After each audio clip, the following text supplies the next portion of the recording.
Assalamualaikum warahmatullahi wabarakatuh. Ya,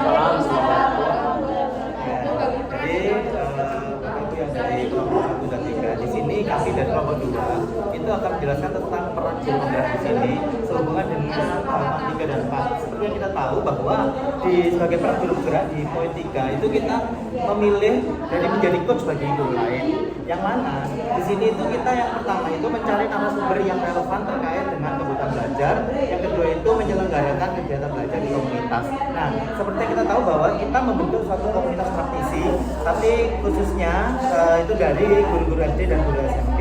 Nah, untuk narasumber nanti kita bisa ambilkan dari yang berpengalaman atau yang punya pengalaman sebelumnya, itu dari khususnya dari guru penggerak atau calon guru penggerak tersebut, baik dari guru SD, SMP atau SMA.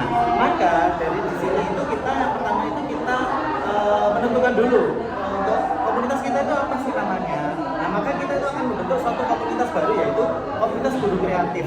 Yang mana guru kreatif di sini itu fokusnya kita nanti itu agar guru-guru ini kreatif, terutama guru-guru dan SMP itu bisa menghasilkan suatu karya yang mana karyanya itu sebenarnya karya sederhana yang bisa dimanfaatkan untuk orang banyak.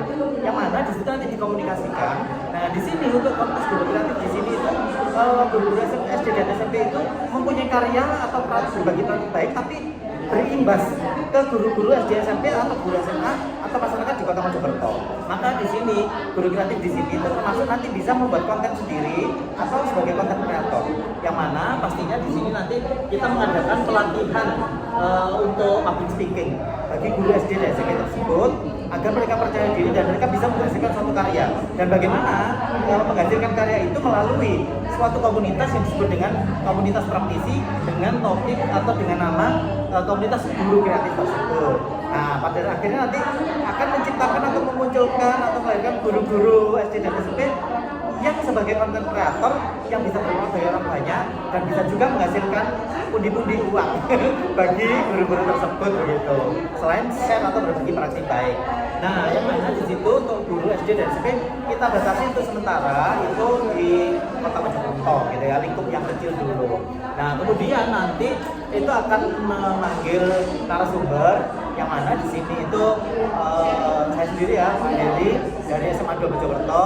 Sebenarnya bukan yang lebih begitu, tapi yang mendahului untuk membuat atau memiliki pengalaman sebelumnya, terutama di public speaking dan di dalam hal konten kreator tersebut. Nah, kemudian di situ kami itu bekerjasama dengan SMA 2. Selama saya selaku guru SMA 2, pastinya saya nanti akan menyediakan tempat untuk komunitas praktisi atau komunitas belajar kita di guru kreatif tersebut, yaitu di Aula SMA 2 atau Geraha Insada SMA 3 Kota Mojokerto. Kemudian jadwalnya itu kita karena kita memiliki kesibukan masing-masing, terus kemudian kita juga punya komunitas yang lain, maka saya jadwalkan itu 1 kali dalam sebulan itu. Yang penting walaupun sedikit-sedikit, tapi yang penting nanti itu maksimal dan bermakna dan semua itu ada dampaknya gitu ya. Dan semua bisa menghasilkan karya atau menjadi guru kreatif yang handal gitu. Nah, kemudian untuk pihak-pihak yang terlibat pastinya dari narasumber yang pertama, kemudian yang kedua itu anggota atau peserta komunitas guru kreatif tersebut. Nah, terus kemudian dari sini itu kita akan membuat bagaimana program-programnya nanti, yang seperti yang kita tahu bahwa di satu komunitas itu kita pasti memiliki program atau materi. Tentunya materi public speaking. Terus kemudian nanti ada prakteknya juga public speaking. Terus kemudian materi kreator atau materi creation, yang mana di situ khususnya dalam hal bagaimana sih cara kita membuat video itu, kemudian bagaimana cara kreasinya itu. Nah, berikutnya itu finishing ketika kita itu membuat suatu karya. Nah, karya di sini itu sesuai dengan bakat minat Bapak Ibu peserta dari guru kreatif tersebut. Misalnya kayak Bu Heni itu sukanya Bu Heni itu membuat puisi. Nah, nanti bagaimana cara kita mengangkat suatu hobi kita atau kegiatan kita itu menjadi suatu karya atau kreasi tersebut gitu. Misalnya ada lagi yang nyanyi.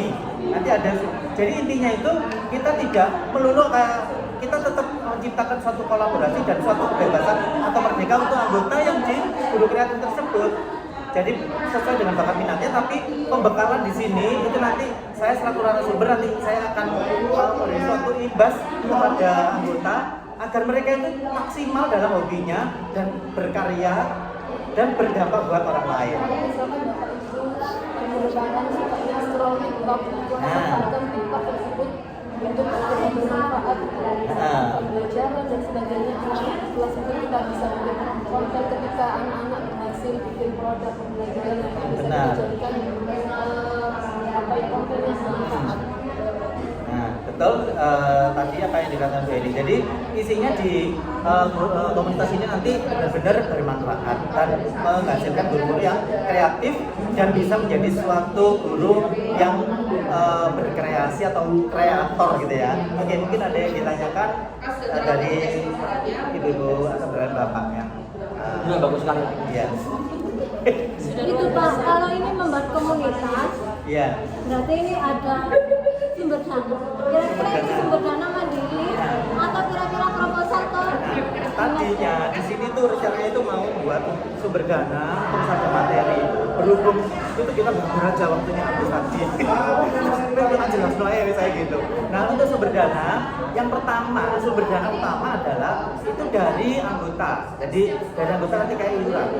Nah dari iuran, terus kemudian berikutnya nanti kita nyari sponsorship. Sponsorship ini pasti akan mau karena hasil dari kreasinya Bapak Ibu guru itu nanti kita jual. Maksudnya kita jual itu kita mencari endorsement. Kan nanti kita ke sosial media, otomatis kan mereka produknya itu misalnya dari Ganesha Operation. Kan Bapak Ibu guru nanti mempromosikan